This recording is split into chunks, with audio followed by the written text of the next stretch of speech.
Hello everyone, उम्मीद है आप लोग बहुत अच्छे होंगे। स्वागत है आपका अपना प्यारा सा चैनल तनु क्लासेस में। आज के इस वीडियो लेक्चर में हम लोग मुद्रा बचत एवं साख के दूसरे भाग को पढ़ने वाले हैं। इससे पहले हम लोगों ने पहला भाग इसका पढ़ लिया था, थ्योरी एक्सप्लेनेशन पहला पार्ट में किया था मुद्रा के बारे में। वस्तु विनिमय प्रणाली की क्या क्या कठिनाइयाँ हैं और मौद्रिक प्रणाली से आप क्या समझते हैं, मुख्य रूप से ये सारे चीज़ को हम लोगों ने जाना था। तो इस सेक्शन से कौन सा इंपॉर्टेंट आपका प्रश्न है, तो सबसे पहले आप लोग याद रख लीजिएगा मुद्रा जो है मुद्रा किसे कहते हैं या मुद्रा से आप क्या समझते हैं, इसको याद रखिएगा। ये आपका प्रश्न 2 बार पूछा हुआ है।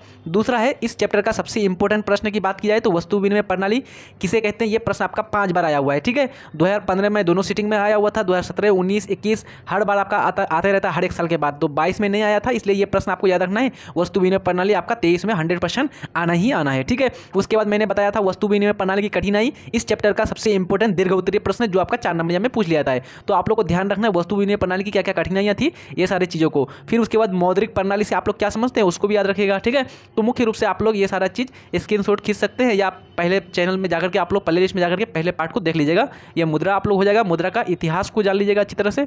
उसके बाद हम लोगों ने मुख्य रूप से जाना था मुद्रा के स्वरूप के बारे में, यानी विनिमय के स्वरूप। तो सबसे पहले हम लोगों ने बार्टर सिस्टम यानी कि वस्तु विनिमय प्रणाली पढ़ा था, वस्तु के आधार पर वस्तुओं का लेन देन किया था। और ये आपका क्वेश्चन जो है 5 बार आपका आया हुआ है, तो ये आप लोग नोट डाउन कर लीजिएगा। ठीक है, उसके बाद वस्तु विनिमय प्रणाली की क्या क्या कठिनाइयाँ थी, ये प्रश्न आपका दीर्घ उत्तरीय प्रश्न का सबसे इंपॉर्टेंट प्रश्न है वस्तु विनिमय प्रणाली का। ये आपका 2012-2014 में आया हुआ था। उसके बाद मुख्य रूप से हम लोगों ने बात किया था लास्ट में बच्चों, वीडियो के लास्ट में मौद्रिक विनिमय प्रणाली पर बात करके हम लोगों ने छोड़ दिया था। और उसके बाद हम लोगों ने थोड़ा सा इसका कार्य सबको भी जाना था। तो मौद्रिक विनिमय प्रणाली किसे कहते हैं ये भी आपका इंपॉर्टेंट है। और मुद्रा के क्या क्या कार्य है, तो विनिमय का साधन, विनिमय का माध्यम, मूल्य का मापक, लंबित भुगतान का मान और मूल्य का संचय। और वहाँ पर मुख्य रूप से याद करने का क्या ट्रिक था, तो मुद्रा के हैं 4 कार्य: महान, माध्यम, मापन, संचय, भुगतान। याद रखिएगा इस तरह से। ठीक है, अब आज ये स्टार्ट करते हैं हम लोग मुख्य रूप से इसको एक एक करके।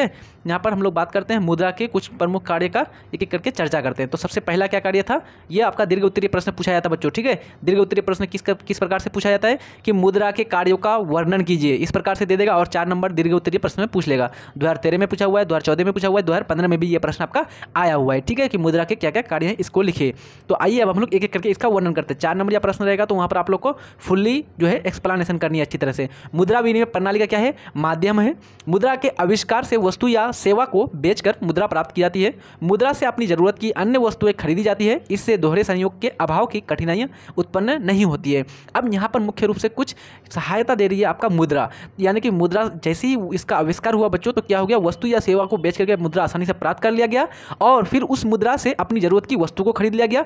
और फिर वस्तु को खरीद करके क्या किया गया, दोहरे संयोग का जो अभाव होता था इसकी कठिनाइयों का हल हो गया, यानी कि उसका समाधान निकल गया। तो विनिमय का एक महत्वपूर्ण साधन बन गया आपका मुद्रा। अब यहाँ से ऑब्जेक्टिव सीधा सीधा पूछ लेता है आपका कि विनिमय का सर्वमान्य जो है माध्यम कौन सा है, वहाँ पर दे देगा वस्तु विनिमय या फिर आपका मुद्रा दे देगा, कुछ अलग दे देगा तो आप लोग को मुद्रा वाले ऑप्शन पर टिक कर दीजिएगा। दूसरा है आपका मूल्य का मापक। 4 कार्य है, हम लोग मुख्य रूप से बात करेंगे, 4 से कुछ अधिक होगा। तो यहाँ पर मुख्य रूप से अब हम लोग को ध्यान रखना है मूल्य का मापक, मेजर ऑफ वैल्यू। तो मुद्रा मूल्य का क्या है, मापक है। मुद्रा के द्वारा वस्तुओं का मूल्यांकन करना क्या हो जाता है, सरल हो जाता है। किसी वस्तु का कितना मूल्य होगा यह मुद्रा पता कर सकता है। अब मान लीजिए बच्चों आप लोग एक बुक स्टोर जाते हैं, किताब खरीदने के लिए जाते हैं, अभी आप लोग पढ़ाई करते हैं, आप लोग को मान लीजिए 10th क्लास का मैं अभी आपको इकोनॉमिक्स पढ़ा रहा हूँ और आप लोग को इकोनॉमिक्स खरीदने की ज़रूरत है।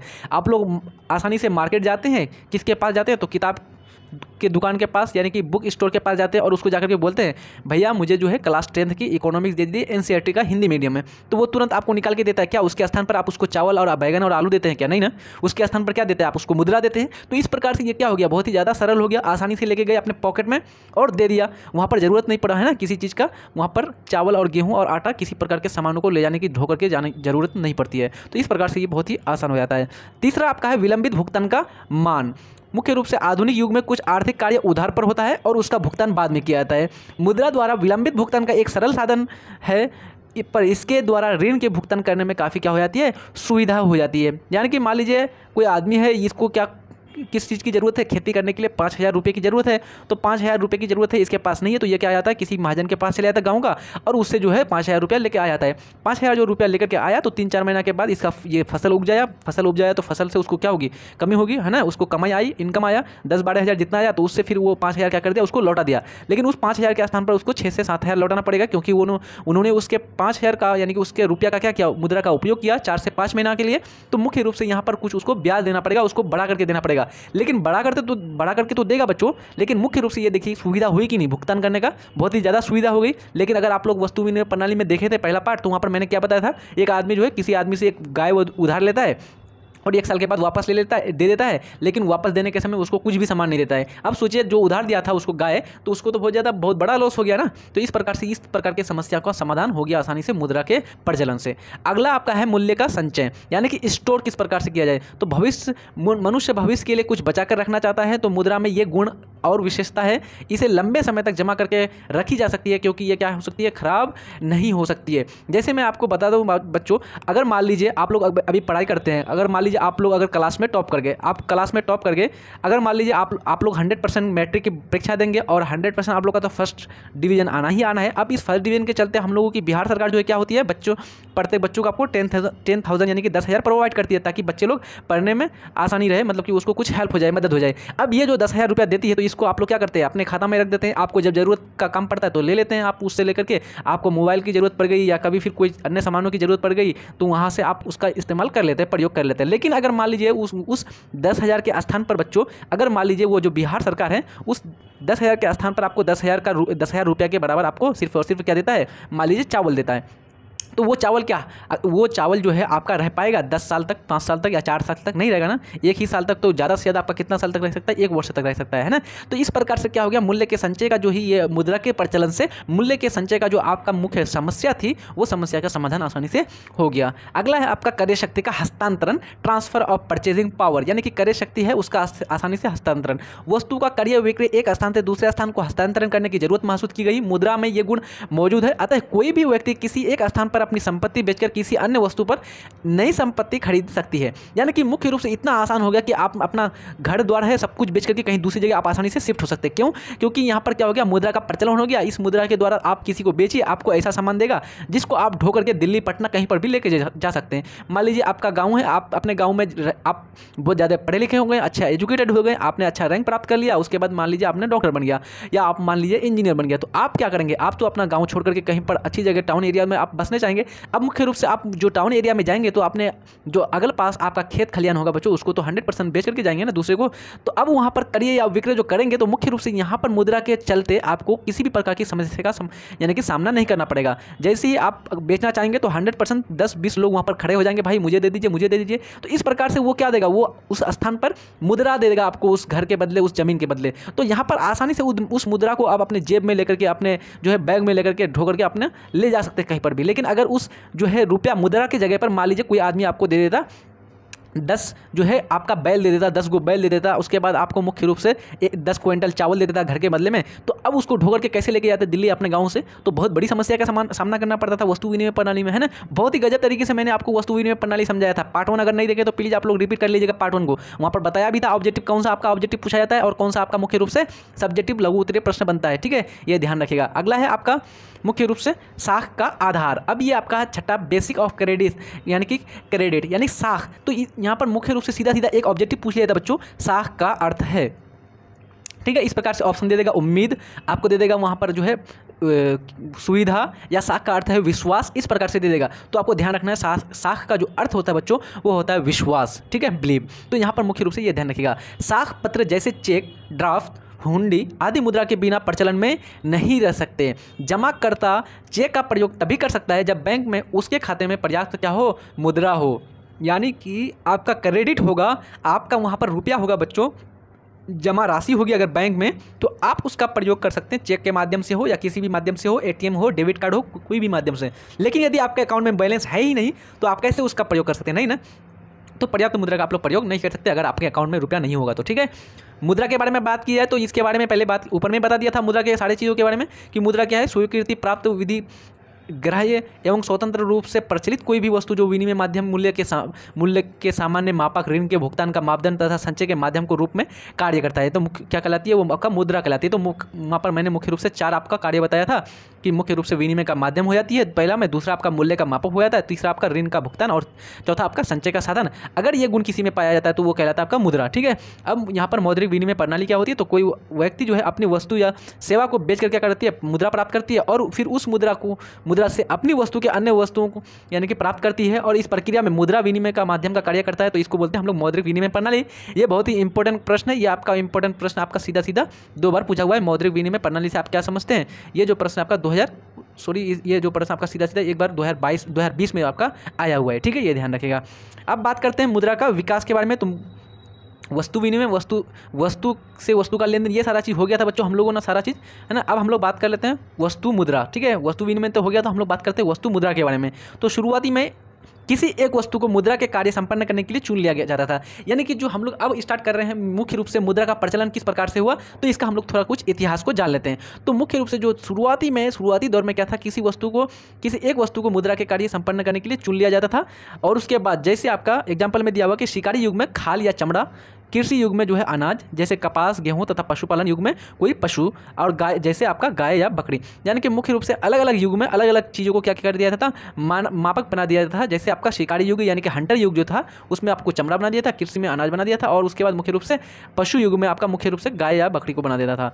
धात्विक मुद्रा की बात की जाए, वस्तु मुद्रा के बाद धात्विक मुद्रा, तो धात्विक मुद्रा जो है वस्तु मुद्रा में भी बहुत सारी कठिनाई आई, इसलिए धात्विक मुद्रा का क्या हुआ, प्रचलन हुआ। यानी कि जो आपका वस्तु मुद्रा था उसमें भी विभिन्न प्रकार की कठिनाइयों का सामना करना पड़ा, तो उसके बाद विकास हुआ आपका धातु मुद्रा यानी कि मेटेलिक मनी का।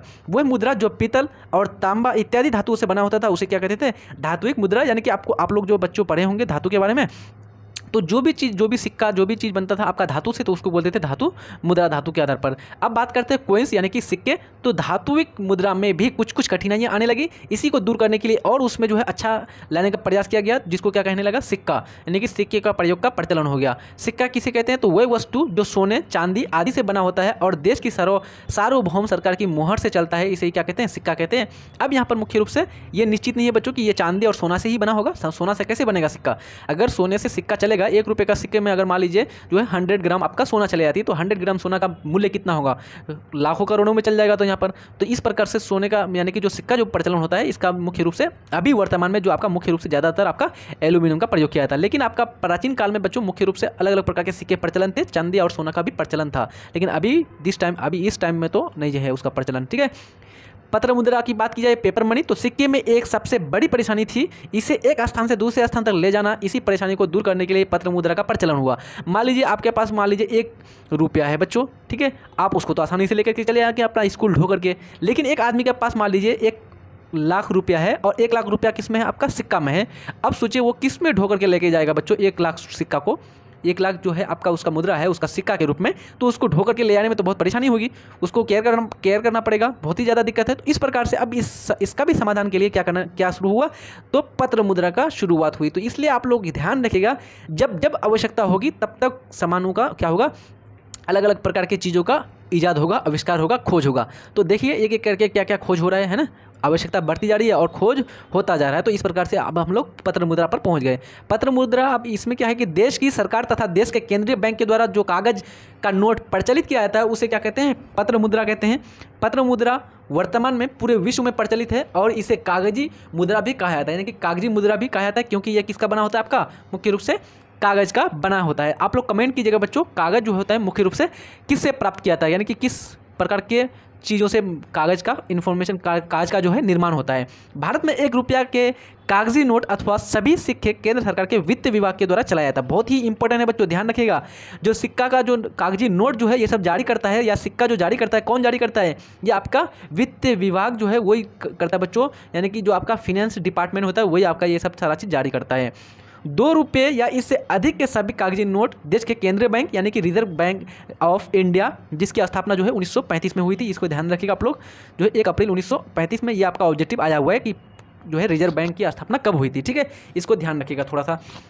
तो मुख्य रूप से जो 2 रुपये हो या इससे अधिक के सभी जो कागजी नोट है उसका कौन परिचालन करेगा, तो उसका जो है ये करेगा रिजर्व बैंक ऑफ इंडिया। लेकिन आप लोग ध्यान रखिएगा यहाँ पर 1 रुपये के कागजी नोट अथवा सभी जो सिक्के हैं वो कौन, तो केंद्र सरकार का वित्तीय विभाग करेगा। ठीक है, आगे आप बात करते हैं। अब नोट में देख लीजिए, 2 रुपये का हो सकता है, 5 रुपये का, 10 रुपये का, 20, 50, 100, 500, 1000, 2000।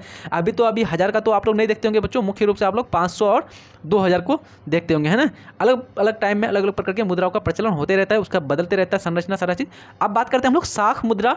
आर्थिक विकास के साथ मुद्रा का भी उपयोग होने लगा। आधुनिक समय में चेक, हुंडी आदि विभिन्न प्रकार के साख मुद्रा का कार्य करते हैं। इनको ही क्या कहते हैं, साख मुद्रा कहा जाता है। इसी को ही मुख्य रूप से क्या कहा जाता है बच्चों, साख मुद्रा।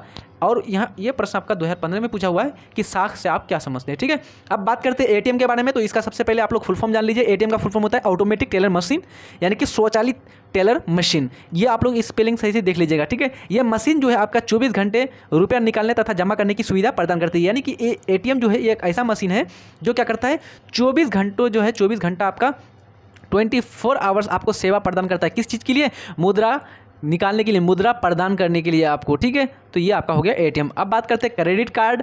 क्रेडिट कार्ड क्या होती है, तो क्रेडिट कार्ड भी प्लास्टिक मुद्रा ही का क्या है, एक रूप है। इसके अंतर्गत ग्राहक की वित्तीय स्थिति को देखते हुए बैंक उसकी साख की एक राशि निर्धारित कर देती है, जिसके अंतर्गत वह अपने क्रेडिट कार्ड के माध्यम से निर्धारित धनराशि के अंदर वस्तुएं एवं सेवाओं को क्या कर सकता है, खरीद सकता है। यानी कि मुख्य रूप से ये क्रेडिट कार्ड जो है बच्चों, ये प्लास्टिक मुद्रा का है, यानी कि एक रूप है। और ये जो मुख्य रूप से किसके द्वारा दिया जाता है, तो आपको बैंक के द्वारा दिया जाएगा। ये कब दिया जाएगा, तो जब आपका साख बन जाएगा, आपका बैंक में विश्वास बन जाएगा कि हाँ ये जो कस्टमर है बहुत ही अच्छा है, इस पर जो है हम लोग विश्वास कर सकते हैं और इसकी वित्तीय स्थिति जो है बहुत ही अच्छी है, ये लेन देन भी ठीक ठाक कर रहा है, तो उसके आधार पर वो आपको देगा आपको क्रेडिट कार्ड, जिसके अंतर्गत क्या कर सकते हैं आप, उस क्रेडिट के कार्ड के माध्यम से निर्धारित धनराशि का, अपना धनराशि का क्या कर सकते हैं, उपयोग कर सकते हैं अलग अलग प्रकार की वस्तुओं को खरीदने में, अलग अलग प्रकार की सेवाओं को खरीदने में, ठीक है।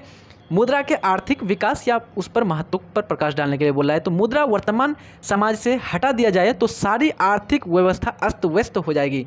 यानी कि बच्चों मुद्रा इतना आपका इम्पोर्टेंट है, इतनी इसकी महत्वपूर्णता है कि यदि अगर ये इसको हटा दिया जाए तो क्या हो जाएगा, सारा चीज़ आपका आर्थिक जो व्यवस्था है वो सीधा सीधा अस्त व्यस्त हो जाएगा। यदि मुद्रा न होती तो विभिन्न देशों की आर्थिक प्रगति कभी भी संभव न होती, चाहे वो पूंजीवादी हो, समाजवादी हो या आपका मिश्रितवादी अर्थव्यवस्था हो। अब यहाँ पर आप लोग को कन्फ्यूजन नहीं होना चाहिए, पूंजीवादी अर्थव्यवस्था किसे कहते हैं, समाजवादी अर्थव्यवस्था और मिश्रितवादी अर्थव्यवस्था क्या कहते हैं।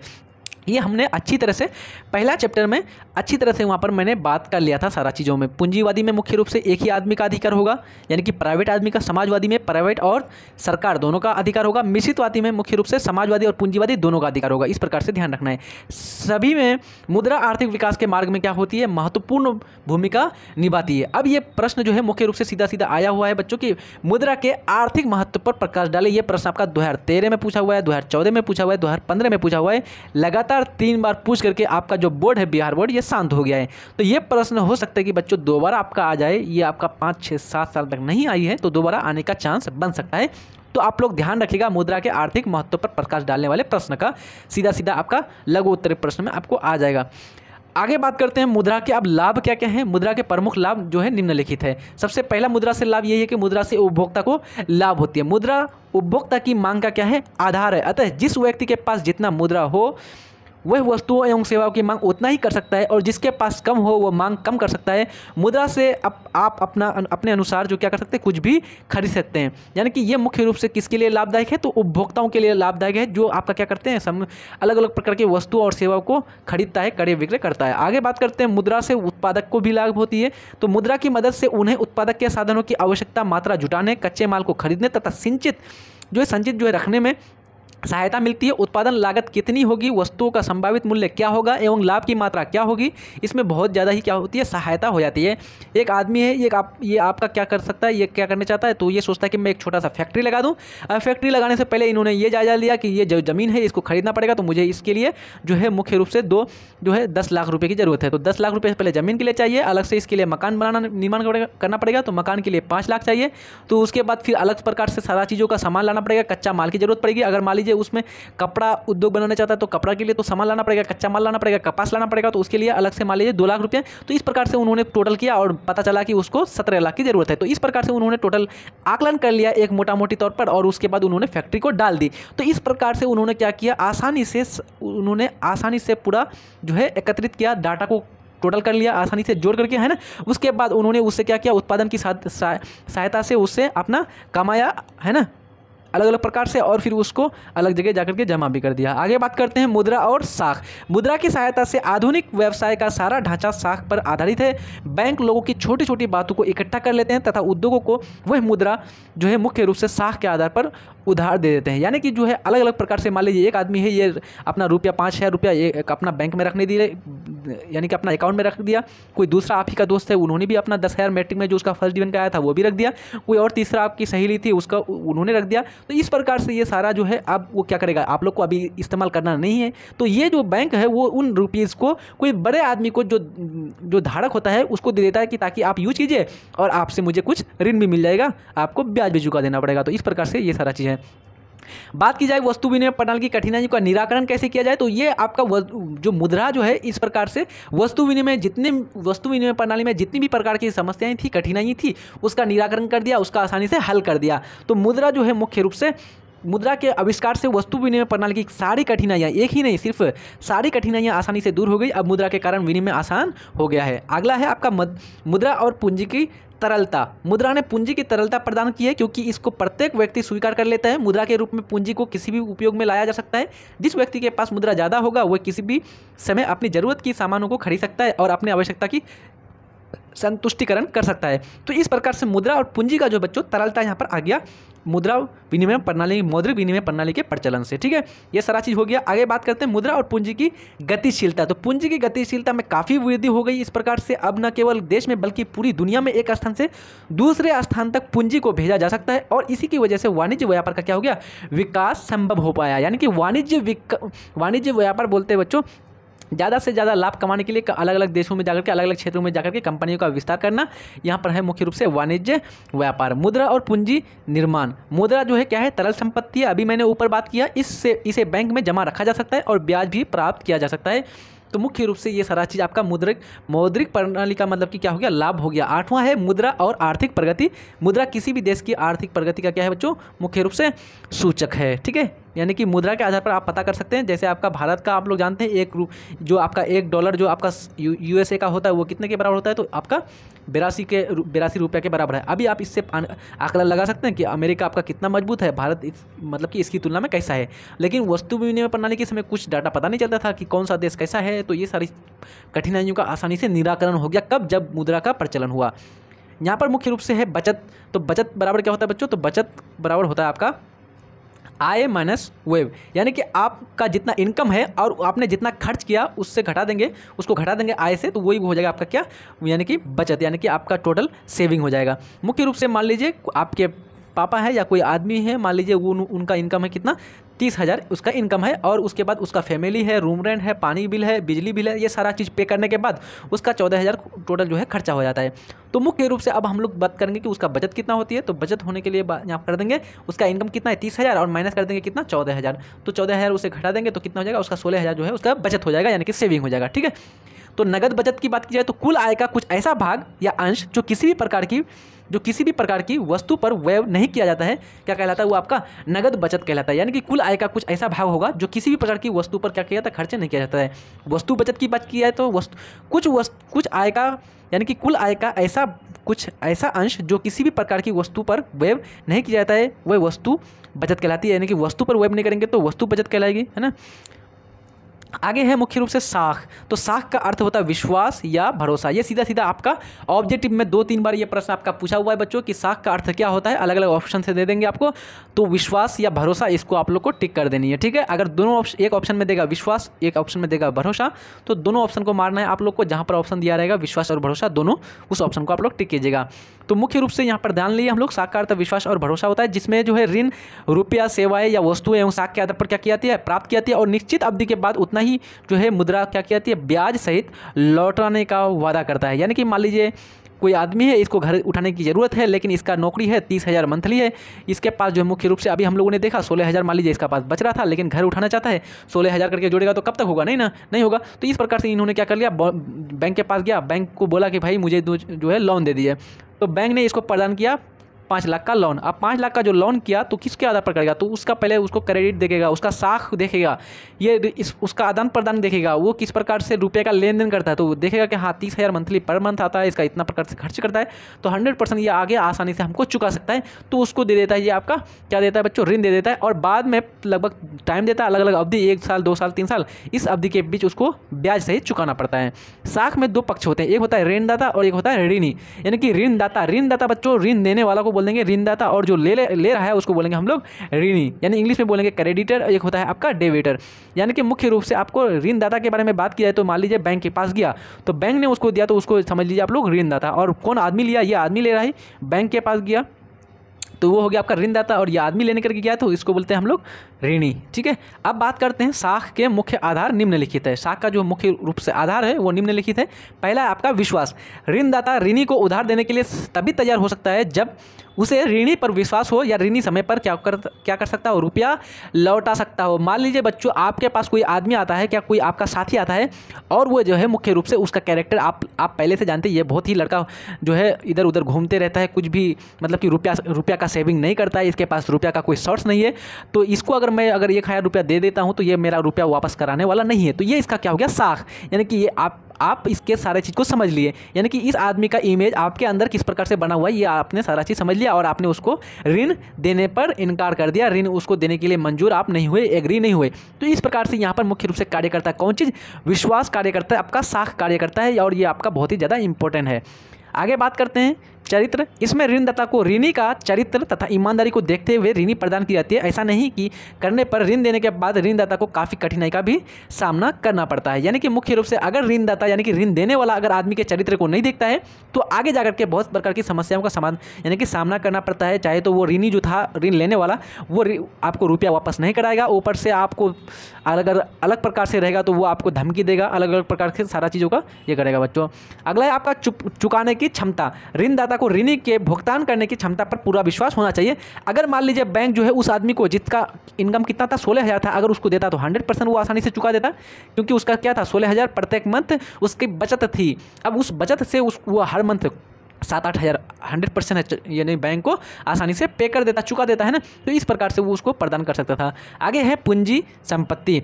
ऋणदाता जो है पूंजी तथा संपत्ति की जमानत के आधार पर ही ऋण देता है। अतः जिस व्यक्ति के पास जितनी अधिक पूंजी हो उसे उतना ही अधिक ऋण मिल सकता है। यानी कि मुख्य रूप से जो ऋण जब देता है बच्चों बैंक या कोई, तो उसमें मुख्य रूप से वो देखता है और उसके आधार पर वो जमानत बनाता है, एक नियम वो तय करता है कि ये देखिए अगर आप चुकाने नहीं पाएंगे तो ये जो आपका ज़मीन है ये आपका रख लिया जाएगा, सीज कर लिया जाएगा, या आपका घर है ये जो है अंडर कर लिया जाएगा, मतलब कि बैंक के अंदर में हो जाएगा। तो इस प्रकार से ये सारे चीज़ वहाँ पर कुछ जमानत के तौर पर दिया जाता है। यदि आपका चुका नहीं पाए या आप बैंक से जो है रुपया लेकर के भाग गए तो कैसे उस पर क्या होगा, तो मुख्य रूप से वो आपका कुछ सामान जमानत पर ले लेती है अलग अलग प्रकार की। ऋण की अवधि। तो ऋणदाता लंबे समय के लिए ऋण देने में घबराता है क्योंकि उन्हें संदेह रहता है कि कहीं बाद में उसकी क्षमता, चरित्र या आर्थिक स्थिति में परिवर्तन हो जाएगा। यानी कि ये तो 100% है बच्चों, ये तो दुनिया का माहौल ही है, ये प्रकृति का यही है बच्चों, देन ही है कि जो है अलग अलग स्थिति में अलग अलग प्रकार के यानी कि ये होता है बच्चों स्थिति होती है। कोई भी आदमी के कभी उसको देखेगा कि उसके पास अंधा रुपया होता है, कभी जाकर के उसके पास खाने को सामान नहीं होती है। तो अलग अलग टाइम में अलग अलग मतलब की स्थिति में परिवर्तन आते रहता है। आगे है साख पत्र।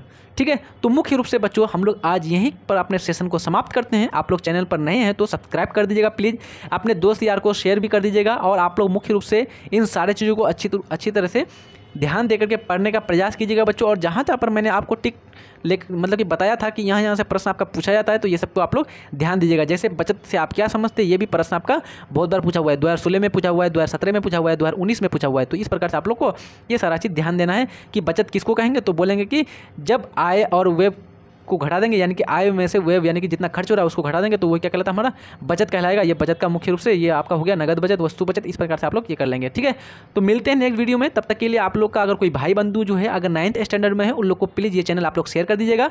और आप लोग चैनल में नए हैं तो एक बार मैं दोबारा रिक्वेस्ट कर लेना चाहता हूँ कि आप लोग प्लीज़ चैनल को सब्सक्राइब कर दीजिएगा। अगर आपका कोई भी पार्ट सेक्शन छूटा हुआ है किसी भी सब्जेक्ट का, आप लोग चैनल के प्लेलिस्ट में जाकर के आसानी से पढ़ सकते हैं, और हम लोग बहुत ही अच्छी तरह से क्लियरिटी के साथ हम लोग सिलेबस को कंप्लीट करने वाले हैं। ठीक है, तो पढ़ते रहिए आप लोग मज़ेदार के साथ। थैंक यू, जय हिंद, धन्यवाद।